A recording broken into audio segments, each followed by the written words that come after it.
Hello दोस्तों, कहानी कही अनकही में आपका स्वागत है। असमय की घंटी ने सभी को बेचैन सा कर दिया। अभी आधा घंटा भी नहीं हुआ, मैट्रन जेल बंद करके गई है, फिर तुरंत ही वह घंटी कैसे? जेल जीवन से घबराई हुई बहनों ने सोचा शायद उनकी ही रिहाई का फरमान आया हो, जिनके मुलाकाती बहुत दिनों से ना आए थे। उन्होंने अंदाज लगाया शायद उनसे कोई मिलने आया है। जिन्हें किसी तरह के सामान की प्रतीक्षा थी, उन्होंने समझा उनका सामान ही आया होगा। मेरी 3 साल की बेटी ममता दौड़ती हुई आई और मेरे गले से लिपटकर बोली, अम्मा उठो चलो, घंटी बजी है, फाटक खुलेगा, आज तो हम लोग भी छूटने वाले हैं। मैं अच्छी तरह जानती थी कि उसकी आशा कितनी निराधार है, फिर भी उसका मन रखने के लिए उसके साथ फाटक की ओर चल पड़ी। जमादारिन जल्दी जल्दी अपना पल्ला संभालती हुई आई। ताला खोलकर उसने फाटक खोल दिया। असिस्टेंट जेलर के साथ एक 24-25 साल की स्त्री अंदर आई और एक तरफ चुपचाप खड़ी हो गई। उसके साफ कपड़े और गंभीर मुद्रा से बहुत सी बहनों ने अंदाज लगाया कि यह भी शायद राजबंदिनी है। जेलर ने जमादारिन को बुलाया और उसे धीरे धीरे समझाकर चला गया। जमादारिन ताला बंद करके अंदर आई। अपनी हाथ की छड़ी से उस नई आई हुई स्त्री को मारती हुई बोली, चल हरामजादी, बच्चे को मारना ही था तो उसे पैदा क्यों किया था? मार से वह स्त्री तिलमिला सी उठी, फिर भी जमादारिन के आगे आगे जल्दी जल्दी चल पड़ी, शायद इस डर से कि कहीं दूसरा प्रहार भी ना हो जाए। परंतु जमादारिन को इतने ही से संतोष कैसे हो जाता। उसने और भी जोर से मारते हुए और अश्लील गालियां देते हुए कहा, आग दिखाती है रंडी, देख तो नंबरदारिन, उधेड़ ले चमड़ी और गुनह खाने में बंद कर दे। अब मुझसे न सहा गया। मैंने कहा, जमादारिन, मैट्रन ऐसा करे तो करे, पर तुम बाल बच्चे वाली स्त्री ठहरी, तुम किसी पर बिना जाने क्यों हाथ उठाती हो? जमादारिन का स्वर उसी समय बदल गया। उसने मुझे देखा ही ना था, नहीं तो शायद इस बेरहमी से न मारती। बोली, आप नहीं जानती बहन जी, यह खूनी औरत है, अपने बच्चे को मार डाला है इसने। मैंने कहा, उसके अपराध की सज़ा तो कानून से छोटी सज़ा से लेकर फांसी तक की हो सकती है। तुम्हारा काम तो उसे अपनी देखरेख में बंद रखना भर है, तुम वही करो, सज़ा का काम देने वालों पर छोड़ दो। वह गुनाह खाने में बंद कर दी गई। सब लोग अपने अपने काम में लग गए, मगर मुझे उस औरत की याद न भूली। मैं उस गुनाह खाने की तरफ गई। लकड़ी का दरवाज़ा खुला था, वह छड़ के दरवाजे में बंद थी। मैं अंदर आंगन में गई तो देखा वह औरत अभी उसी प्रकार बैठी थी। रोटी और दाल उसने छुई भी ना थी। मैंने उससे पूछा, तुमने खाया क्यों नहीं? खाना खा लो। उसने मेरी तरफ देखा, फिर उसकी आंखों में आंसू भर आए। मेरा भी जी भर आया। मैंने कहा, तुम रो मत, वरना मैं भी तुम्हारे साथ रोऊंगी। खाना खा लो, फिर मुझसे बतलाओ कि तुम क्यों पकड़ कर लाई गई हो। सचमुच तुमने? पर विश्वास नहीं होता कि कोई माँ अपने बच्चे को मार सकती है। अब वह फूट पड़ी, रोते रोते बोली, कोई माँ मारे चाहे ना मारे, पर मैंने तो अपनी बच्ची को मार डाला है बहन जी, ये बात सच है। कैसे? मैंने आश्चर्य से पूछा। कैसे मारा, क्या बताऊं? और वह फूट फूट कर रोने लगी। मैं उसके पास बड़ी देर तक खड़ी रही। बहुत बार उससे खाने को कहा, पर उसने ना तो खाया और ना यही बतलाया कि उसने अपने बच्चे को क्यों और कैसे मारा। मैंने सोचा इसके पास से जाऊं तो शायद यह खाना खा ले और कुछ आराम भी कर ले। मैं अपने ओठे पर आकर लेट गई और वहाँ कुछ देर तक पड़ी रही।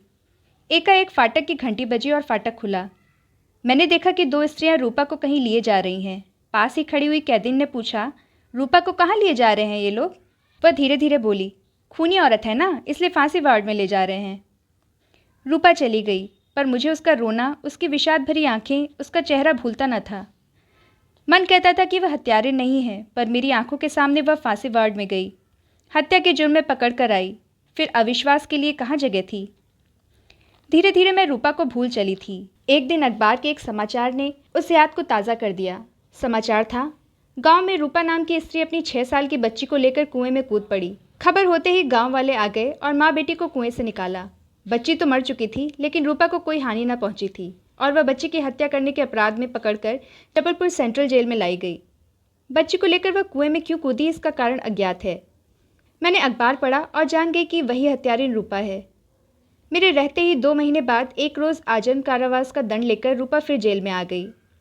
दयालु मजिस्ट्रेट ने उसे फांसी न देकर आजीवन कारावास की सज़ा दी थी। रूपा सब स्त्रियों के साथ जेल में काम करती, मगर चेहरे पर विषाद की छाया बनी ही रहती।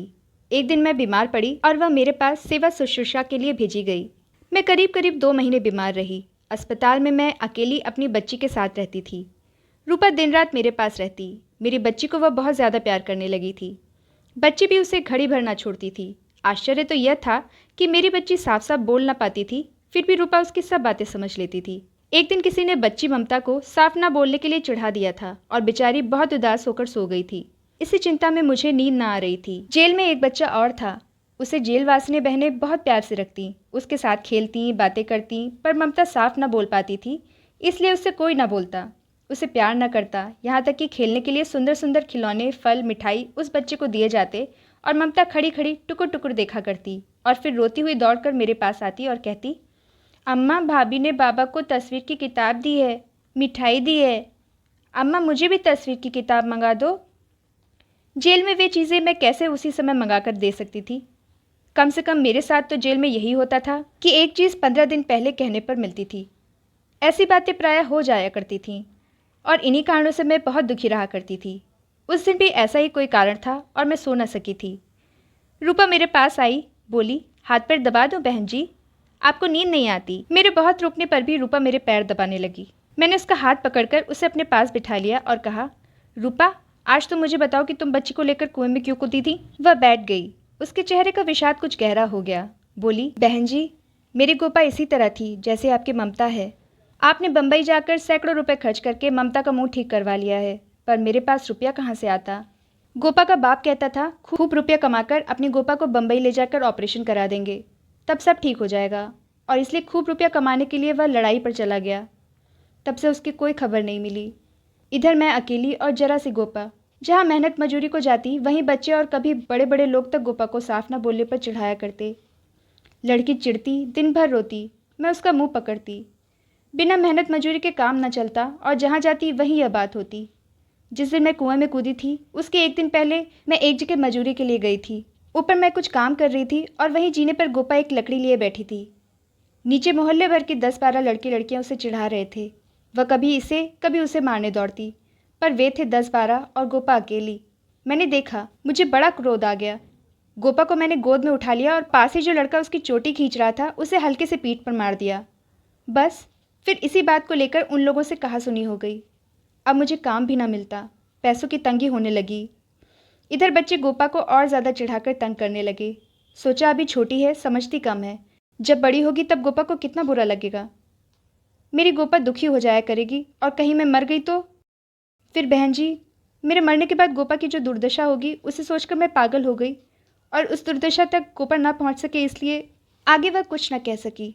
पास ही पड़ी हुई ममता को मैंने और पास खींचकर छाती से लगा लिया। मेरी छाया मुझसे बात कर रही थी।